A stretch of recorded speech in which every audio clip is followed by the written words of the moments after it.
Hello. It's wet and miserable today. First day of British summertime. 5 degrees. It was meant to be at least mostly dry, but no, it's pissed it down for 3 hours. I don't know why I'm still here. I just kept riding. I just kept riding away from home, and now I'm a long way from home. It's at least 60k back. And I'm cold and I'm wet and my feet are gross and my hands are numb. Yeah, one of those days, hey. I'm really tired. Yesterday, I had this amazing day. Nothing to do with the bike, where I decided put things into perspective. Several different things socially to do them and forget about cycling. So my friend who's a doctor was working a night shift at the hospital in my town. So he asked if I wanted to go for breakfast. That would be his dinner yesterday morning. So it was lovely to see him. One of my best mates, but he lives the other side of Liverpool, so I only get to see him, I don't know, once a month or so. And my instinct was to say no, I want to go out on my bike, and I thought no, put your mate first, and I'm really glad I did.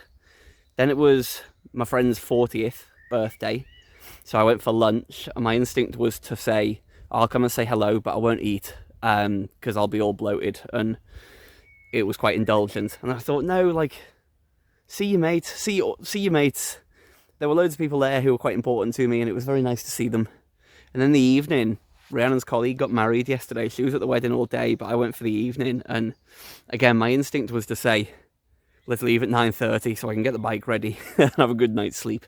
But no, that would have been stupid. It was a lovely wedding. Couldn't meet two nicer people than James and Sophie. Normally weddings are not my bag at all. Normally I'm quite cynical. Like, oh, isn't it magical? Doesn't the bride look beautiful? Isn't the first dance romantic? Fuck off, who cares? But they were so happy. Like, it was quite... it was the sort of occasion where you leave smiling, because it was such a great day for them, which was lovely. So all of that is to say that I put the bike second yesterday, and I'm really glad I did. It's an important piece of perspective that there's more important stuff than cycling a lot of the time. Important for me anyway. Perhaps you all know that, viewers, and you don't need this lecture, but I need it. I need to remember that. And then, to top it all off, we lost an hour of sleep last night, so I had 4.5 hours sleep, and have come out in the pissing rain to Ochr this morning. And I'm quite quite miserable, but no, I'm enjoying it. I'll show you a climb in a bit.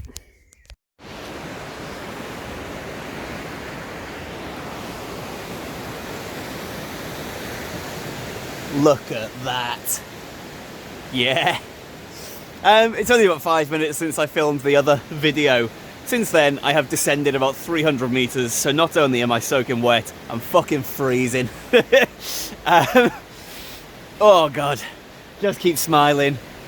Brownbill top 10 British Bridge there. Fantastic. I'm about to go up a hill called Ochr, which goes up these hills behind me, just out of out of the Dee Valley, not quite Ochr, that's about 5 miles the other way. I've never cycled Ochr. Google Street View car has done a good recce for me. It's 2.6k at 10%, like a flat 10%. There may be steep bits on it, but it looks relatively consistent, so I'll try and sort of flat pace it, and you come out to the ridge line on the other side. Yeah, right, time to get going. It really took a lot of strength for me to not put in loads of footage of Pontcysyllte. Beautiful aqueduct. But coming up to the village of Pontcysyllte here, I learnt that the Welsh word for aqueduct is Pont Carrio Dŵr, which literally translates as bridge that carries water, or water carrying bridge. Fantastic. You can't argue with that at all, can you? So I like this village because it's like built on the side of a hill, and it feels almost like those tight little villages you see in the Giro, or I guess in the south of France as well, where the village is just literally on the side of a hill and you have to wind up through it. I appreciate that, yeah, it's pretty wet and it's poorly maintained, but see this incredibly tight corner that I've just had to go round in order to keep going up the road. Felt a bit like that. My cornering is much worse than my climbing, as you may have noticed there. My brakes also sound terrible. Most of this bit is like a false flat, really. It's not very steep. Tight corner, so I don't get told off by a voiceover, Nick. And voiceover Nick's not in danger of telling off riding Nick there. I remember how tight that corner was. The climb starts properly here. This is Ochr, which means the side in Welsh, which is a cracking name for a climb, isn't it? Past these walkers, had a little chat. They were mardy as, all completely ignored me. They moved to the side, which is polite enough. But I was just immediately taken aback by the view. I've barely done any climbing at this point. And by the way, I'm going to say sincerely here, ignore the gradient. This gradient is over 10% almost all the way, but given the horrendous conditions I was cycling in, the barometer on my Garmin just doesn't work. It just won't work when it's got soaked. This was very hard, a very hard climb. The amazing thing about the view, the moment I climb out of this little village, just to get up over the view line, I guess, to see down the valley, is that I was seeing the Dee Valley from a perspective I've never seen it before. I have cycled both ends and up the middle, and when you get to the top, that means you're kind of looking at it perpendicular to the river, right? You're looking from the top of one hill across a valley and a floodplain to the top of the other hill. Because of the angle of this climb, you're basically getting elevation and looking end on, straight down this river floodplain. And you can see to the north these magnificent cliffs that come down to the river. And to the south, which is my left as we're looking now, these kind of steep but rolling hills that are covered in pine trees and forestry and stuff. And this vast expanse in the middle, like this gorge. It's not as splendid as the Alps or anything like that. I'm not trying to oversell it, but it was really magnificent. And for somewhere that's very familiar to me, that I've spent a lot of time, to see it from a completely new angle, I was really quite shocked.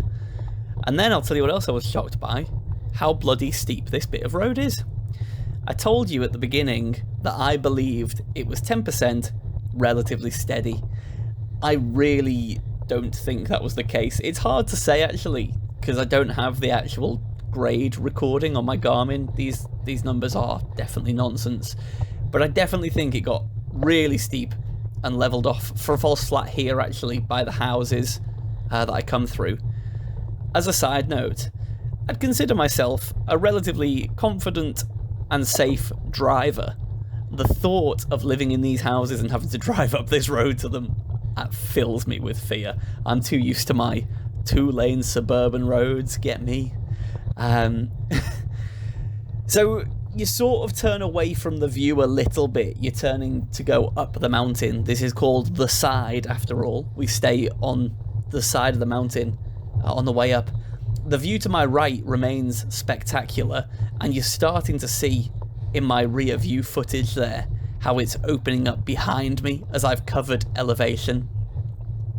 I was struggling with my bike a lot on this climb. I will swear at it a fair bit, and as you can see, it just gets steeper up ahead of me. The nice thing about the way this road climbs is it gives you a little teaser of what's to come. Consistently, you can see the next few hundred meters snaking up the mountain, but you can never see too much. You know, on some climbs, it can be demoralizing. You're like, oh, I can see 8k ahead of me, and I know that I've got an hour of climbing to do. Never in Wales, obviously, but on the continent, you'll get climbs like that, and that can be a bit soul-destroying. Or alternatively, if you can't see at all what's to come, it's almost never impressive. This climb really just teases you with a little more and a little more around each corner, which I really enjoyed the concept of, to be honest. So yeah, about my bike, I was struggling an awful lot, and as you know, this is my winter bike. This is a Boardman Team Carbon, like a 2014 model, I think. And the original bottom brackets on that, God, this is boring and nerdy, sorry if you just came for the hills, but they're BB30 press fit, and I have swapped it over so that they can take Shimano, I've got Tiagra on there, but Shimano cranks, so you need an adapter, and I've got a full bottom bracket set that screws into itself, but clearly that has come loose over time, and I've just not done anything with it, and it actually on the right, the right side of that bottom bracket set was completely loose. It was just like flopping around, so every pedal stroke, my front chain set was just rocking side to side. That's why I've been having so many problems with the gears. It's why my right leg has been hurting, I think, because it's just like all over the place every pedal stroke. Less about my bike and more about this climb. I was really struggling. I'm actually quite happy with my power output as we're seeing it here, because I really did feel like I just couldn't get the power down. There's just been a change in road surface, and that's very important. On a wet day like this is more of a concrete surface. I know this is boring as anything, this is very Alan Partridge, but you've just heard me say, oh god, so slippy, and it really is, because these get mossy. Out the saddle I just couldn't get any grip, and I was getting wheel spin, so you have to stay seated, but then I'm constantly terrified with this gearing as well, and obviously there's rubbish all over the road, big sticks and stuff, so it does add an extra element of peril. It wasn't enough to make me not enjoy the climb, but I would enjoy it more on a dry day in summer, absolutely no doubt. I think that's true of most climbs, but also with the views that you enjoy on this, they would be much better when it's not kind of grey and low visibility, because you're essentially riding through a cloud, which was, yeah, a suboptimal aspect of this climb. I'm trying to expand my vocabulary, by the way. I describe too many things as stunning or nice, so if you think of any words, either positive or negative, that I should try and use in the next voiceover, let me know. I'd like to use some words to make me sound more intelligent and better educated and all of that. I was surprised actually to see that there's like houses all the way up here. Quite often you get onto these roads and there's nothing apart from farmhouses. Dogs. They looked like wolves, those dogs. They were proper farm dogs. They looked very cuddly if they don't tear your face off, that kind of dog.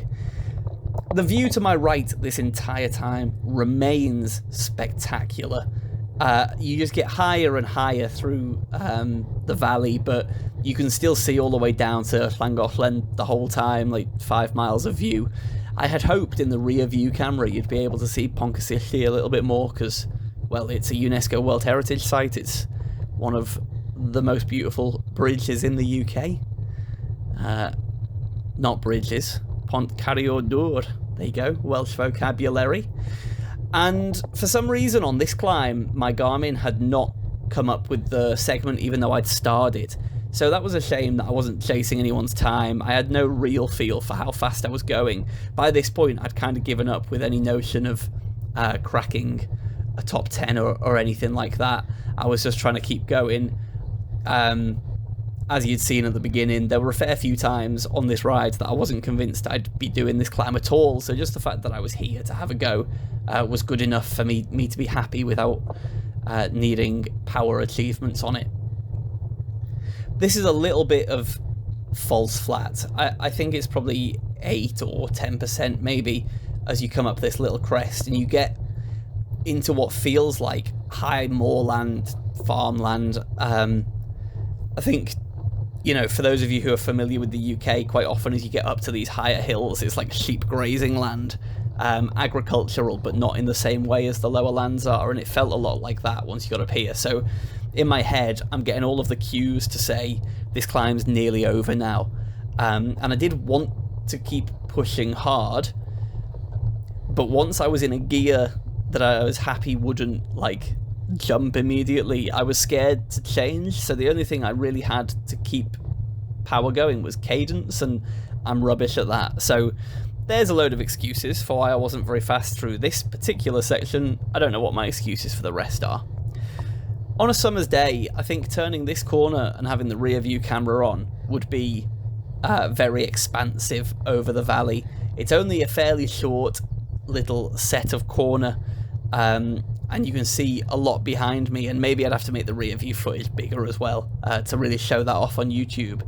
But it's very pretty, and I suspect if you descended this, I would not want to descend it, because as you know, I'm not very brave on a descent, but I suspect if you descended it, it'd be really magnificent to look out.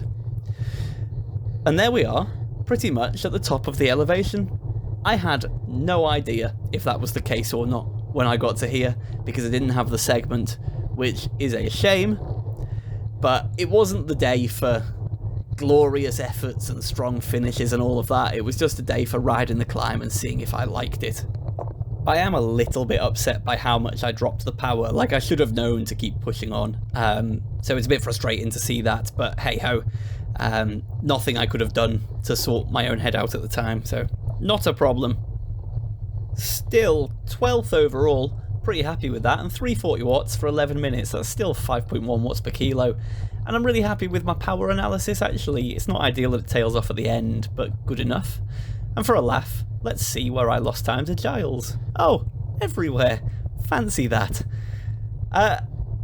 Once again, I really enjoyed this climb. There's actually another segment which is kind of still going, which is why I've left the camera going, that I ended up 5th overall, but that's only because most people turn right at that crossroads, so it would have been disingenuous of me to try and claim, oh, I was 5th overall. It was beautiful, actually. I really did enjoy that climb, and I'm looking forward to doing it again another time, and as ever, next YouTube bingo, come back on my summer bike and put a better time in.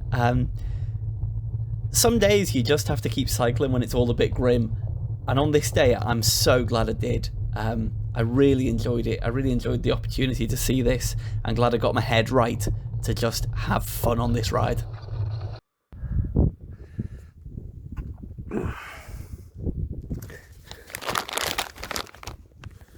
I wasn't quite ready for that. That was very, very hard. I'm into some recce zone now. My gearing wasn't behaving at the beginning, and you expend so much more energy trying to not jump gears. It's hard to explain. You can't just stamp down on the pedals.